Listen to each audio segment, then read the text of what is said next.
200 years of peace had made humanity soft, or so the politicians liked to say during their campaign speeches. Nobody really believed them, though. War was something from history books, something their great-grandparents might have whispered about before bed. The galaxy had moved on, and humanity had moved with it. Iris Holt adjusted the navigation controls of her transport ship, watching the familiar blue-green planet grow larger in the viewport. New Perth was her favorite stop on the trade route. Good people, decent food, and they always paid on time. She had been making this run for 6 years now, hauling construction materials and agricultural equipment to the outer colonies. It was honest work, boring work, and she loved every peaceful moment of it. Her grandfather had been different. He used to tell her stories about the old days, back when human ships carried names like Retribution and Hellfire, back when every vessel had enough firepower to crack a planet. She remembered sitting on his knee as a little girl, listening to tales that seemed more like fantasy than history. He had been there, he said, seen things that made him glad humanity had chosen to forget. The communication panel beeped 3 times. Iris frowned. 3 beeps meant priority traffic, something she rarely heard on civilian channels. She tapped the receiver and heard static, then a voice that sounded wrong, too high-pitched, panicked in a way that made her skin crawl. This is New Perth Colony. We are under attack. Unknown vessels in orbit. They're not responding to hails. They're not... Oh God, they're landing. The transmission cut to silence. Iris stared at the panel, her mind struggling to process what she had just heard. Attack, that word belonged in museums. She quickly reversed her approach vector and moved to a higher orbit, every instinct screaming at her to run. But she was still weeks away from any major station. New Perth had gone silent, and she had no idea what that meant. 3 systems over, in a quiet apartment overlooking the Terra City Memorial Gardens, David Walsh was feeding his cat when the call came. He had been expecting it for years, though he had hoped he would die before it happened. The screen showed Admiral Chen, current head of Terra Defense, looking like she had aged 10 years overnight. "We need you back," Chen said without preamble. "New Perth, Sanctuary, and 4 other colonies have gone dark in the last 72 hours. We sent scouts. None returned." David set down the cat food and sat heavily in his chair. His hands were shaking, though not from age. "You know what you're asking." "I know what's out there," Chen replied. "I saw the preliminary scans before we lost contact. Ships the size of cities, technology we don't recognize." "David, they're not here to talk. How many ships do we have that can fight?" Chen laughed, but there was no humor in it. "Define fight. We have patrol boats, customs vessels, exactly 17 military-grade ships built in the last century, and they're designed for anti-piracy work. The rest are in the graveyards." David closed his eyes. The graveyards. Orbital spaces where humanity had parked its conscience after the last war. Hundreds of warships, dreadnoughts, and carriers and ships designed for one purpose only. They had been stripped of fuel, their weapons powered down, their crews dismissed. They were monuments to a violence humanity had sworn to leave behind. "Can they fly?" he asked. "The engineers think so. Maybe half of them." "But David, nobody alive knows how to operate those systems. The manuals are encrypted. The weapons protocols are buried under 2 centuries of peace treaties and disarmament agreements." "I know how," David said quietly. "I was there when we put them to sleep." Across the city in a university lecture hall, Dr. Yuki Tanaka was teaching a class on peaceful coexistence when her tablet buzzed with an emergency alert. She glanced at it while her students worked on their group project, then felt her stomach drop. The message was brief and carried the highest classification she had ever seen. "All xenology specialists report to Terra Defense Command immediately." This is not a drill. She dismissed her class early, trying to keep her voice steady, trying not to let them see her fear. As they filed out, laughing and chatting about their weekend plans, she wondered if they would still be laughing by the end of the week. In a training facility on Mars, Private Neil Brooks was running obstacle courses with his unit when the sirens started. Real sirens, not the practice ones they heard during drills. His commanding officer received a message, went pale, and ordered everyone to the armory immediately. "This is it," someone muttered behind Neil. "We're actually going to see action." Neil felt excitement and terror mix in his chest. He had joined the Defense Force because it seemed like an easy career, a way to serve without risk. Combat was theoretical, something they practiced but never expected to use. Now, grabbing his rifle and falling into formation, he realized how stupid that assumption had been. The galaxy was not as peaceful as humanity had believed. Something was out there, something that had swallowed 6 colonies without a trace. And humanity, soft from 2 centuries of peace, was about to remember what it had tried so hard to forget. The call had gone out. The old machines would wake, and with them something darker, something that had been sleeping in the human soul since the last war ended. David Walsh stood at his window watching the city lights and felt that old familiar weight settle on his shoulders. "God help us all," he whispered, "and God help whatever woke us up."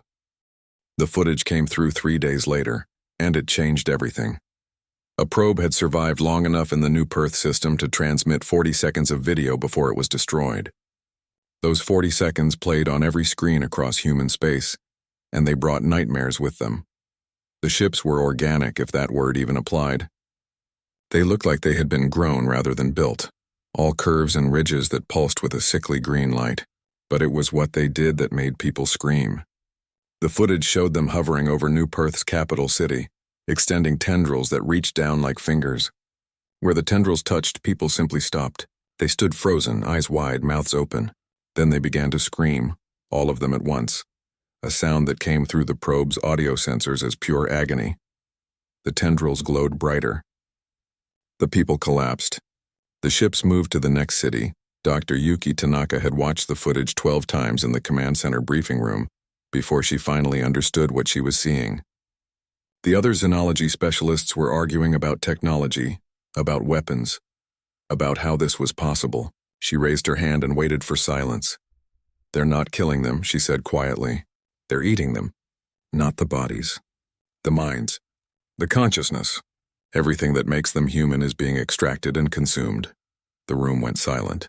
Admiral Chen leaned forward across the conference table, her face gray. "You're saying they're stealing souls? I'm saying they're harvesting experience, memory, thought, everything we are that isn't physical." Yuki pulled up a chart on the main screen. "I've been comparing this to records from other species. 3 civilizations in the past 2,000 years went extinct with no explanation. Their planets were found empty, buildings intact, no bodies. Everyone assumed they had evacuated or transcended. What if they were harvested?" David Walsh stood near the back of the room, his old uniform feeling stiff after decades in storage. He had been listening, but now he spoke. "How many ships?" "Scouts report at least 200 in the immediate cluster," Chen replied. "But we detected a larger mass moving behind them, maybe thousands. And how long until they reach the core worlds? 6 weeks at their current speed, maybe less if they accelerate." David nodded slowly. "Then we have 6 weeks to remember how to kill."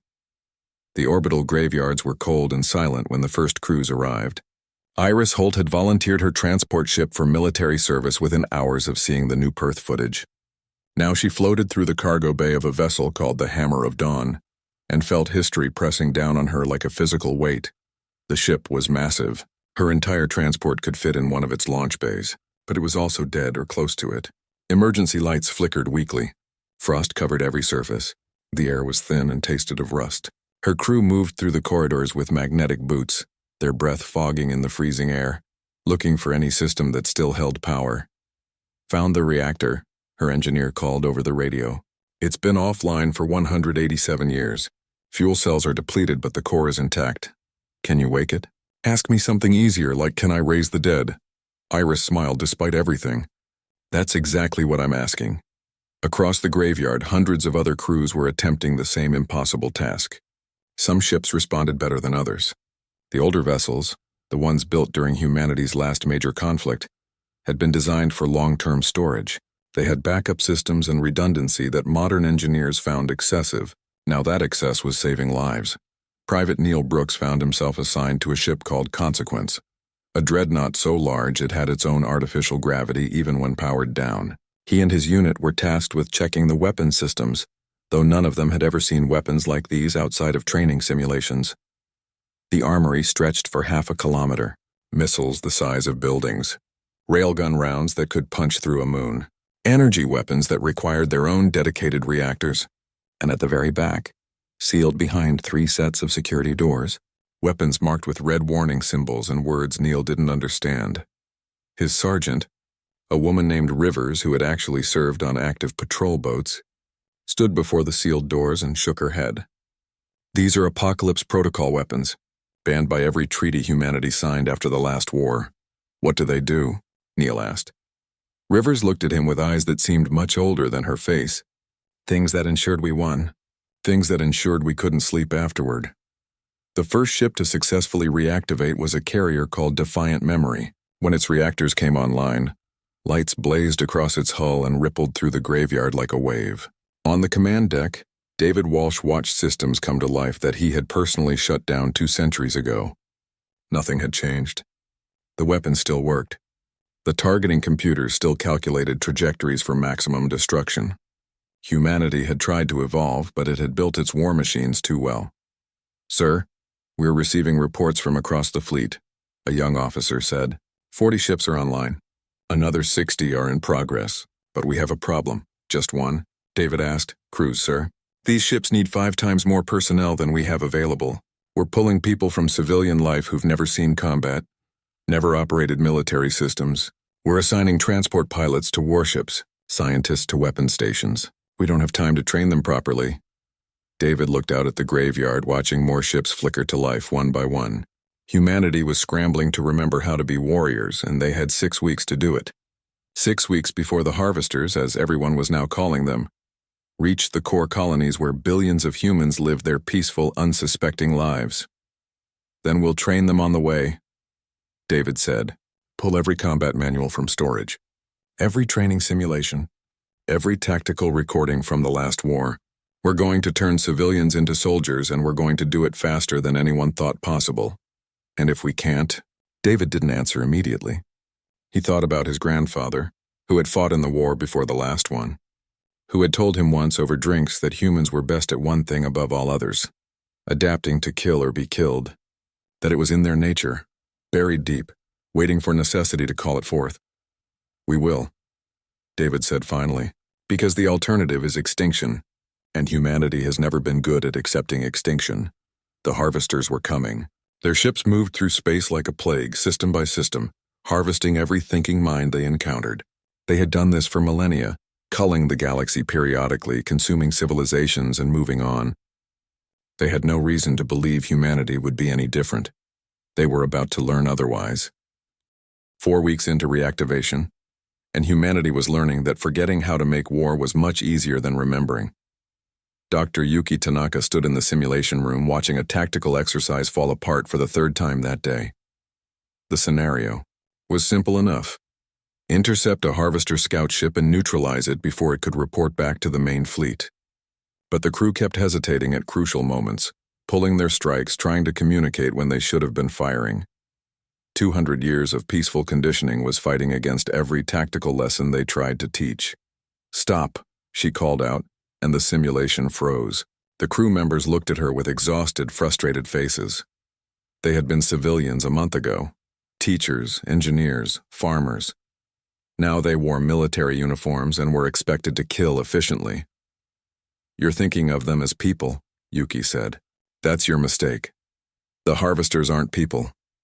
They're more like locusts. They consume and move on. They don't negotiate. They don't retreat. They don't feel mercy, so giving them mercy just means you die slower." A young woman in the crew, maybe 20 years old, raised her hand. "But how do we just turn that off? Everything we've been taught our whole lives is about preserving life, finding peaceful solutions." Yuki felt a weight in her chest. She had been asking herself the same question. "We turn it off because the alternative is extinction. Show me the recording from New Perth again." The lights dimmed and the horrible footage played once more. 40 seconds of people screaming as their minds were extracted and consumed. When it ended, Yuki looked at each crew member in turn. "That's what mercy gets you against an enemy like this. Now run the simulation again." This time they didn't hesitate as much. On the Hammer of Dawn, Iris Holt was dealing with different problems. Her transport ship had been retrofitted with military-grade weapons, but weapons were useless without the will to use them. Her crew of 12 had expanded to 40, filled with volunteers who had never expected to fight. Yesterday, during live fire exercises, one of her gunners had broken down crying after successfully hitting a target drone. The drone had been painted to look vaguely like a harvester ship, and something about destroying it had broken through the man's mental defenses. Iris had sent him to medical, then taken his place at the weapons console herself. She found that she was good at it, disturbingly good. Her grandfather's stories came back to her, lessons buried in childhood tales. Lead the target. Adjust for drift. Don't think about what you're shooting at, just shoot. Captain, we have a problem in the engine room, her second-in-command reported. 2 engineers got into a fight. One of them is a pacifist. Says he didn't sign up to help kill, even if it's killing harvesters. Iris felt anger flash through her. Bring him to my ready room. The engineer was young, couldn't have been more than 25. He stood before her with his arms crossed, defiant, despite the bruise forming on his jaw. You object to fighting? Iris asked. I object to murder. We should be finding a way to communicate with them, to understand them. They're eating people's minds. What's there to understand? We don't know their perspective. Maybe they don't realize we're sentient. Maybe there's a misunderstanding.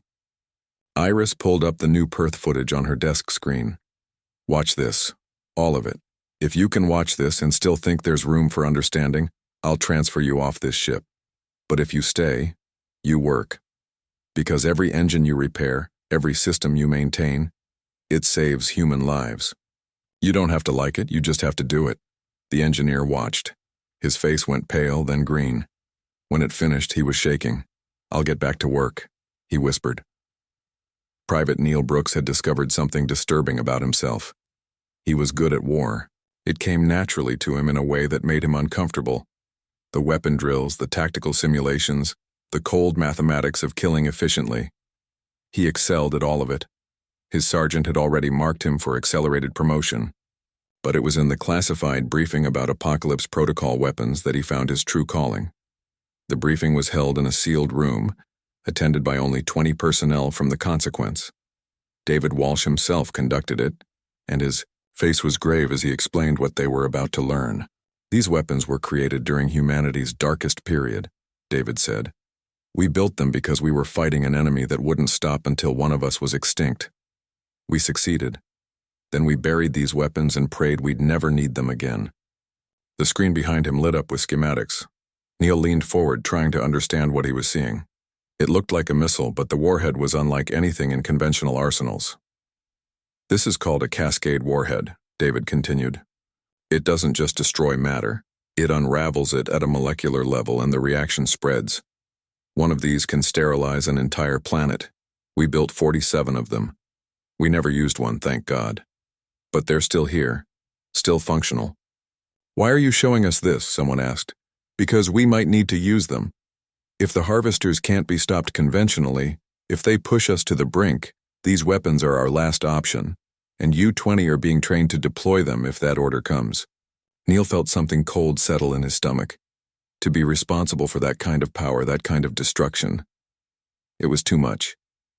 But when he looked around the room, he saw the same expression on every face.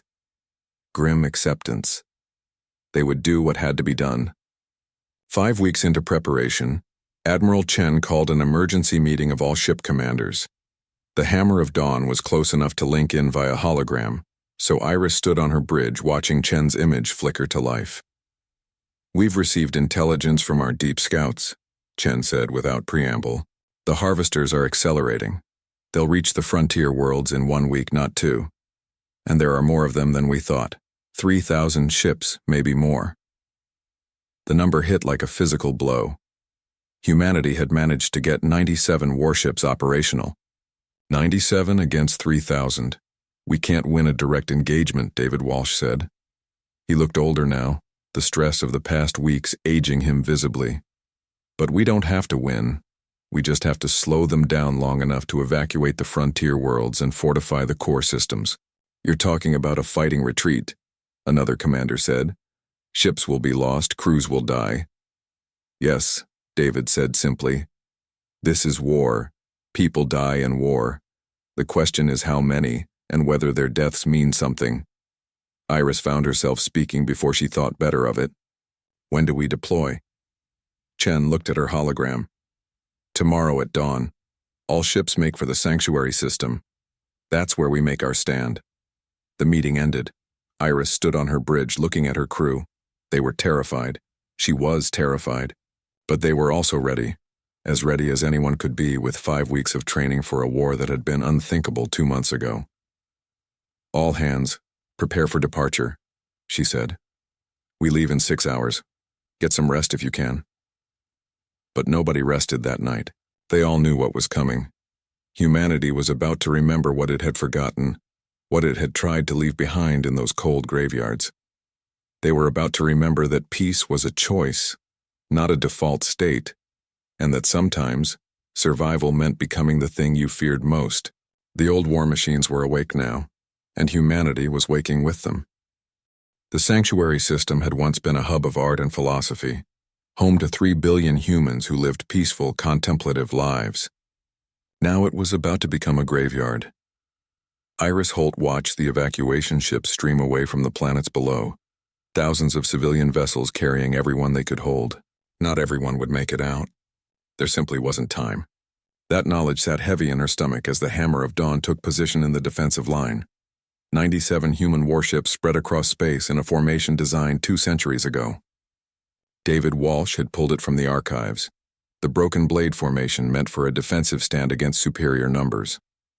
It funneled enemy ships into kill zones where human weapons could inflict maximum damage.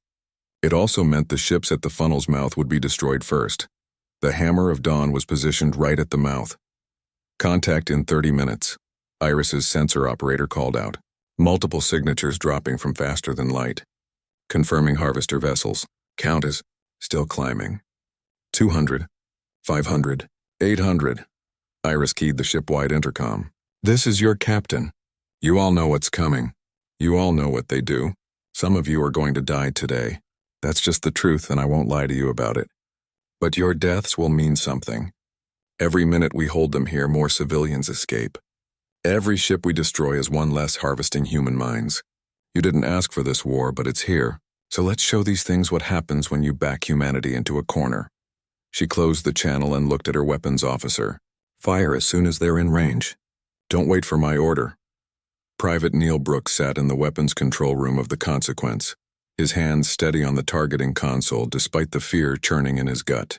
Around him, 20 other operators prepared the ship's main batteries. The Consequence was a dreadnought, built to be the hammer that broke enemy formations. Today it would earn its name. Harvesters entering weapons range, someone called out. 1,500 ships confirmed. They're not slowing down. On the main display, Neil watched the enemy fleet advance like a green tide. The ships pulsed with that sickly light, and now he could see smaller tendrils extending from each vessel, reaching out toward each other, connecting. The harvester fleet wasn't just a fleet, it was a network, a collective consciousness that shared information instantly. All ships open fire, David Walsh's voice came through on the command channel. Give them hell. The human fleet erupted in light. Missiles streaked across the void by the thousands. Railgun rounds, accelerated to relativistic speeds, tore through space. Energy beams lanced out, bright enough to illuminate the darkness. For a few seconds it was beautiful, like watching fireworks on a planetary celebration day. Then the harvesters returned fire, and beauty turned to horror. Their weapons didn't work like human weapons. Instead of projectiles or energy, they fired something that looked like liquid light. When it hit a ship, the ship simply stopped. Frozen in space, all systems dead, crew trapped inside. Then the tendrils extended, reached the frozen ship and began to feed. The destroyer Faithful collapsed in on itself as its crew was harvested. The cruiser Second Dawn went dark and silent, its 1,000-person crew extracted in under a minute. 3 frigates were caught in a crossfire and destroyed before they could even return fire. They're targeting our formation points, Dr. Yuki Tanaka said from her station on the command ship. She had been analyzing harvester tactics since the battle began, and horror was building in her chest. They understand our strategy. They're adapting to it in real time. Then we adapt faster, David replied. All ships scatter formation. Individual targeting protocols. Make them work for every kill. The human fleet broke apart, ships peeling off in different directions. It went against every tactical doctrine, but it worked. The harvesters lost their focus, their network struggling to track 97 independent targets instead of one cohesive formation. Iris saw an opening and took it. Full power to engines. We're going through their line. Her crew stared at her. That's suicide. That's the job. Weapons. Prepare close-range protocols. The Hammer of Dawn accelerated directly into the harvester formation. It was a transport ship with weapons bolted on. Fragile compared to the military vessels around it, but it was fast. Harvester ships turned to intercept, their tendrils reaching out. Iris's ship dodged between them, weapons firing at point-blank range, tearing into organic hulls. Enemy vessel to port, they're launching. The liquid light hit the Hammer of Dawn's starboard side. Systems failed, cascading across that section. Iris felt the ship shudder as the tendril attached, beginning to push through the hull. Engineering, seal that section. Everyone else, keep firing. She heard screaming over the intercom as the crew in the starboard section realized what was happening. The harvester tendril was inside the ship, reaching for mines to consume. Some of her people tried to run. Others froze in terror. A few grabbed weapons and opened fire, though bullets did nothing against the entity. Iris made the decision in 2 seconds. Computer, explosive decompression, starboard sections 7 through 12. Captain, there are still people. Do it. The outer hull blew outward, venting those sections into space. The harvester tendril was severed, thrashing as it was expelled. The screaming stopped. 23 crew members died in the decompression, but the ship survived. Iris felt something break inside her. She had just killed her own people to save the rest. This was what war was. This was what humanity had tried to forget. All ships, emergency maneuver. David Walsh's voice cut through her thoughts. The harvesters are forming up for a mass assault. They're going to try to overwhelm us with numbers. On the displays, the harvester ships began linking their tendrils together, forming a massive web that stretched across space. The web glowed brighter and brighter, building to something terrible. They're pooling their power, Yuki said, her voice shaking. If they release that all at once, they'll freeze the entire fleet, David finished. Neil, this is Admiral Walsh. Deploy Cascade Warhead Alpha. Target the center of that formation. Neil's hands were shaking as he unlocked the weapon protocols. This was it. The moment he had trained for but hoped would never come. The weapon that could sterilize worlds, warhead armed, he reported. Firing solution locked. Fire. The missile launched from the consequence, accelerating toward the harvester web. It was small, insignificant compared to the massive enemy formation. For a moment, nothing happened. Then it detonated. The explosion didn't look like an explosion. It looked like reality was tearing apart. The harvester ships at ground zero simply ceased to exist. Molecules scattered into individual atoms. The cascade effect spread outward, a sphere of destruction that consumed everything in its path. 300 harvester ships vanished in seconds, their organic matter unraveled at the fundamental level. The rest of the harvester fleet recoiled, their web breaking apart. For the first time since the war began, they showed something that might have been fear. All ships advance, David ordered. Hit them while they're scattered. The human fleet surged forward, weapons blazing. They were battered, bleeding, down to 81 operational ships. But they were winning. Against impossible odds, with weapons they had almost forgotten how to use, humanity was winning. Iris looked at her surviving crew, saw the same mixture of horror and triumph on their faces. They had become killers today. They had crossed a line that could never be uncrossed. But they had also survived, and they had proven that humanity's peace had been a choice, not a weakness. The battle raged on into the night, if night had any meaning in space. When it finally ended, the harvester fleet had been broken, scattered, forced to retreat. The human fleet had been reduced to 47 ships, but Sanctuary was saved. The civilians had escaped, and humanity had remembered what it was capable of when survival demanded it. The war machines were fully awake now. Victory at Sanctuary changed everything, but not in ways that brought comfort. The footage of the Cascade warhead spread through human space within hours, and reactions were split down the middle. Half the population celebrated, calling it proof that humanity could stand against the harvester threat. The other half watched in horror as their species deployed weapons that unraveled matter itself, weapons they had sworn to never use again. Dr. Yuki Tanaka found herself at the center of the controversy. Her analysis of harvester biology had helped develop targeting solutions, had made the killing more efficient. Now protesters gathered outside the military headquarters calling her a war criminal. Death threats arrived daily. She stopped reading them after the first dozen. What kept her awake wasn't the threats, though. It was the data. She sat in her lab, surrounded by screens showing harvester ship fragments recovered from the battle. The organic material was unlike anything in known biology. It processed information at quantum levels, stored memories in crystalline structures that grew throughout the ship bodies, and it was ancient. Dating suggested the oldest fragments were over 10,000 years old. They've been doing this for millennia, she muttered to herself, pulling up star charts, harvesting species, consuming their knowledge, moving on. A pattern emerged as she worked. Every 2,000 years roughly, a major galactic civilization went extinct. The timing was too consistent to be coincidence. The harvesters operated on cycles, returning to previously harvested regions after enough time for new intelligent life to develop. Her terminal beeped with an incoming call. Admiral Chen appeared on the screen, looking exhausted. "We found something," Chen said. "Long-range probes detected the harvester home fleet. It's massive, Yuki, 10,000 ships, maybe more. They're gathering at a location we're calling the feeding ground." Yuki felt cold. "Where?" "The galactic core. They're using the radiation from the supermassive black hole to power their fleet. We think it's where they process everything they harvest." "Then that's where we need to strike," Chen laughed bitterly. "With what?"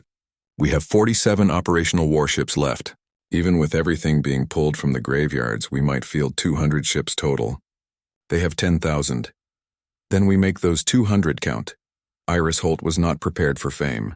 After Sanctuary, her decision to decompress the starboard sections had been analyzed, criticized, and ultimately held up as an example of the hard choices war demanded. She received a medal.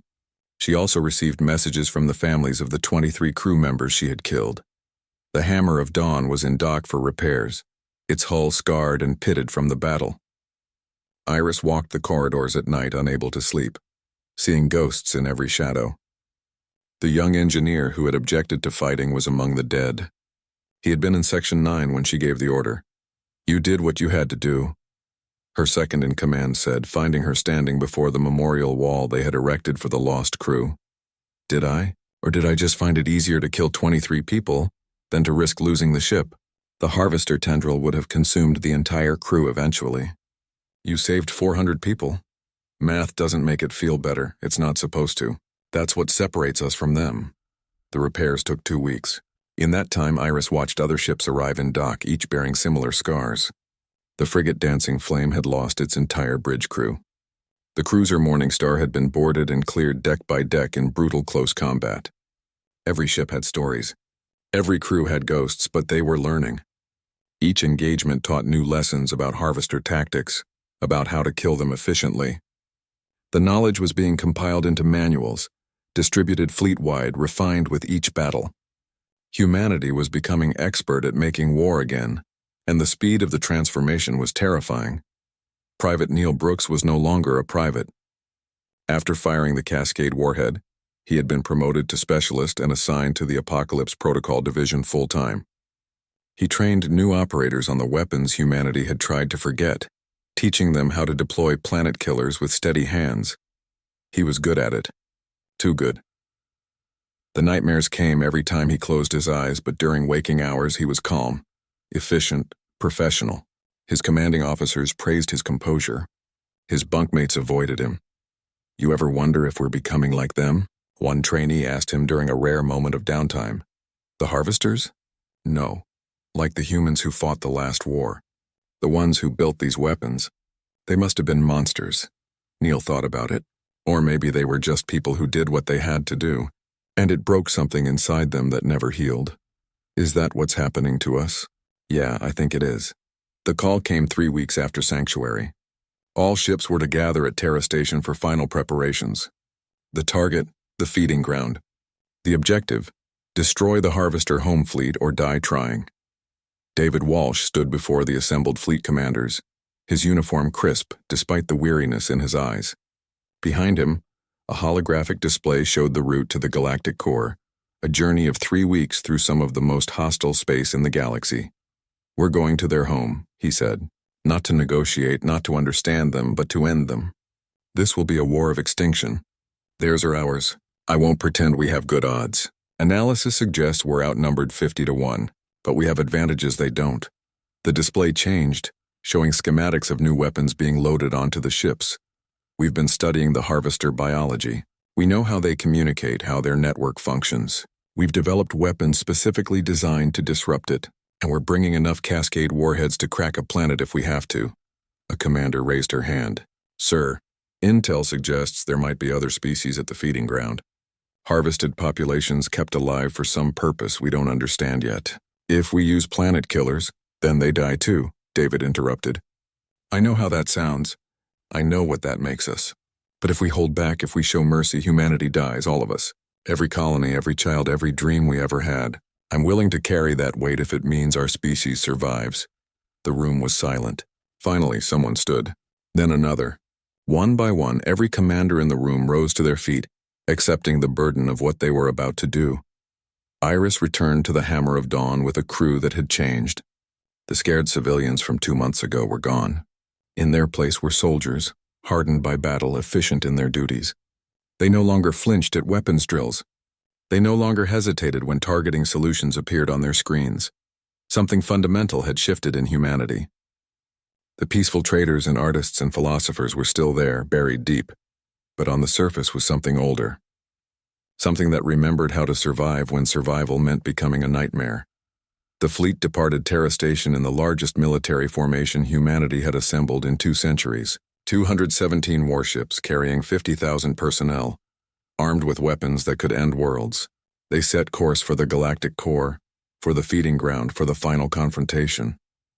In her quarters, Yuki reviewed her findings one last time. The harvesters had harvested dozens of species over thousands of years. They were a galactic constant, a force of nature, inevitable as entropy. Every species they encountered had fought. Every species had lost. But those species hadn't been human. The fleet jumped to faster-than-light travel, and the long journey began. In 3 weeks, they would reach the feeding ground. In 3 weeks, humanity would prove whether its capacity for violence could match its capacity for peace. The war machines were no longer just awake. They were hunting. The galactic core burned with violent beauty, ancient stars dying and being born in an endless cycle of creation and destruction. The human fleet emerged from faster-than-light travel at the edge of the feeding ground and found themselves looking at something from nightmares. The harvester home fleet stretched across space, like a living thing. 10,000 ships, maybe more, their organic hulls pulsing with that sickly green light. But it was what lay at the center that made Iris Holt's blood run cold. A structure impossibly vast, built around a dying star. It looked like a web made of the same organic material as the ships, but magnified 1,000,000 times. And trapped in that web, she could see them. Ships. Thousands of ships from dozens of species caught like flies, their crews still alive inside.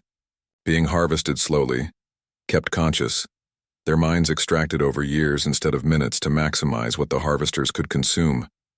Dear God, someone whispered over the command channel. They're farming them. Dr. Yuki Tanaka stared at the data streaming across her screens, her hands shaking. This was worse than extinction. This was an eternity of consumption.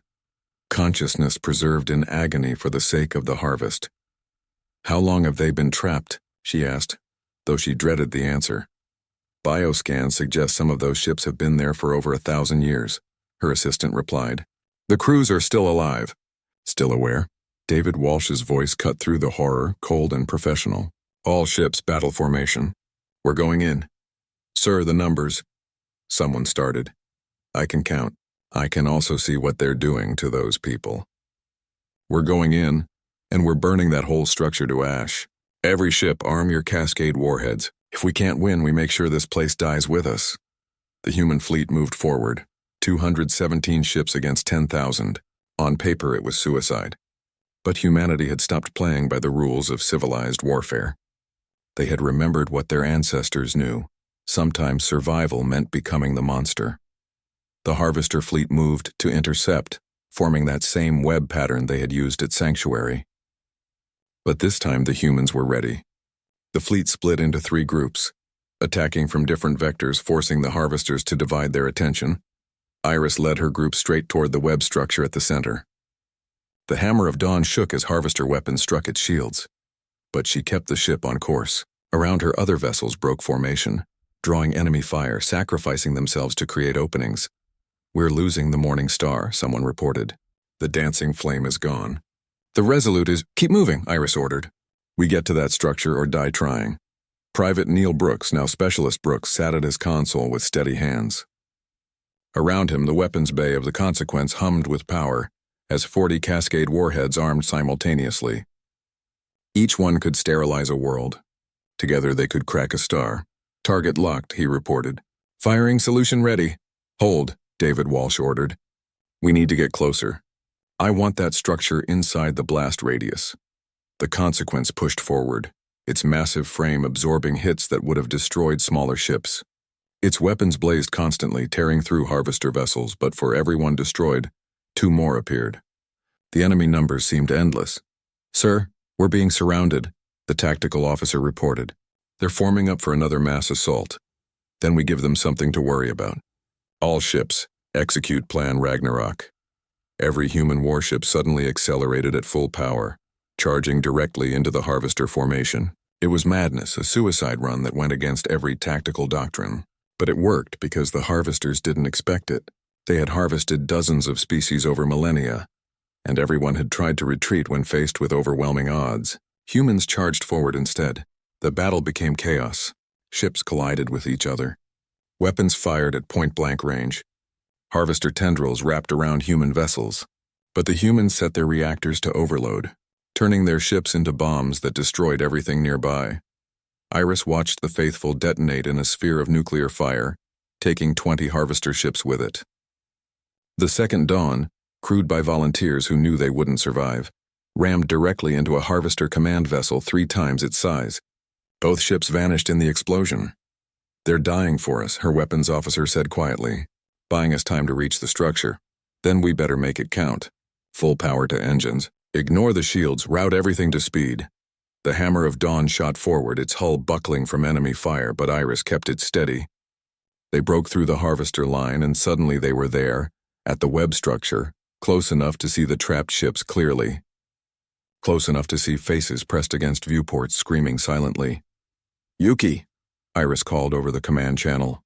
"Tell me you found a weakness."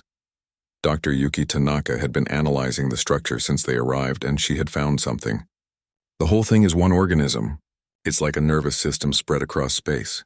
If we hit the star at the center, the structure should collapse. But those trapped crews will die," Iris finished. "I know. How long have they been suffering? Some of them over a millennium. Then we end it. We end their suffering and we end the harvesters."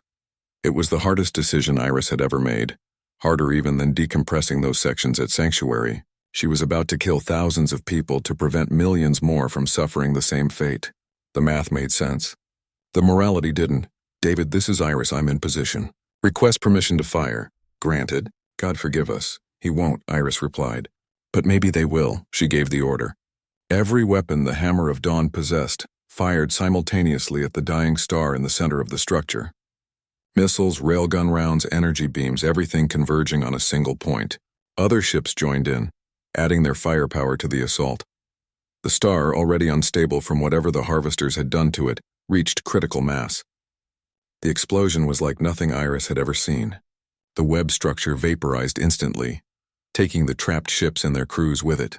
The shockwave expanded outward, catching hundreds of harvester vessels, tearing them apart at the molecular level.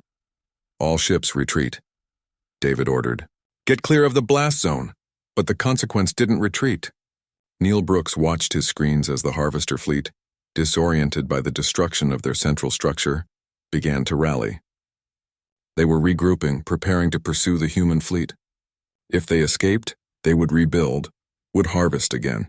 Humanity's sacrifice would mean nothing. "Sir, requesting permission to deploy all warheads," Neil said calmly. "Denied. We need you to retreat with the fleet."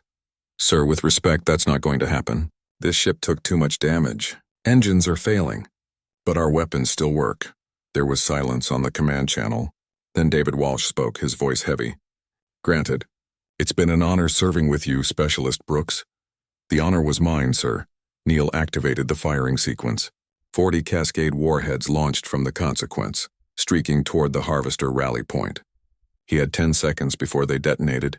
He spent them thinking about his family, about the life he might have had if the harvesters had never come, about the billions of humans who would live because of what he and thousands of others had sacrificed today. The warheads detonated simultaneously. Reality tore apart on a scale that dwarfed anything humanity had ever created.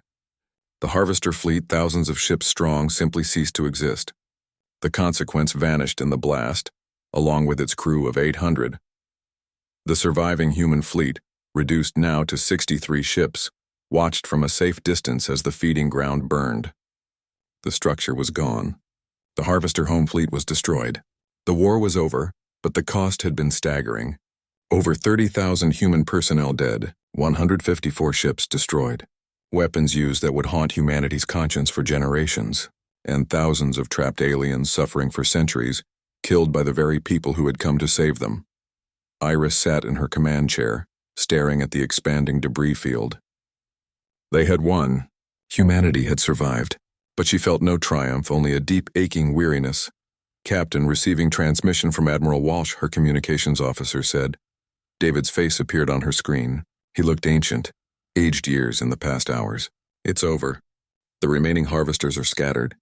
Without their home fleet, they're just individual ships. Dangerous but manageable. At what cost? Everything. We paid everything." Yuki appeared in a secondary window. Her face was streaked with tears. "I'm reading the composition of the debris field. The trapped species, some of them were the last of their kind. We didn't save them. We killed them. We ended their suffering," David said quietly, "and we prevented countless others from joining them. It doesn't make it right. It just makes it necessary." The fleet began the long journey home. As they traveled, news spread across human space. Victory celebrations erupted on every world, people dancing in the streets, grateful to be alive. But among the fleet, among the survivors, there was only silence. Humanity had remembered what it was capable of when pushed to the edge. It had proven that its peace was a choice, that beneath the civilization and culture lay something ancient and terrible, something that could match any horror the galaxy produced. But it had also proven something else, that even when forced to become monsters, humans could choose to stop, could choose to put the weapons down and walk away, carrying the weight of what they had done but not letting it define them forever. 3 months after the battle, a memorial was erected on Terra. It listed every name, human and alien, who had died at the feeding ground. At the top, carved in stone, was a simple phrase: "They sleep now. Let them rest." David Walsh died 2 years later, an old soldier who had seen too much war. Iris Holt returned to civilian life, though she never stopped having nightmares. Dr. Yuki Tanaka continued her research, documenting the harvester threat so future generations would understand what their ancestors had faced. And in the orbital graveyards, the surviving warships were returned to their silent vigil, weapons powered down, crews dismissed. The war machines went back to sleep. But everyone knew the truth now. Peace was still humanity's choice. But if something threatened that peace, if something tried to harvest humanity like the harvesters had tried, those sleeping machines would wake again, and the galaxy would remember why disturbing sleeping humans was a mistake that species made only once.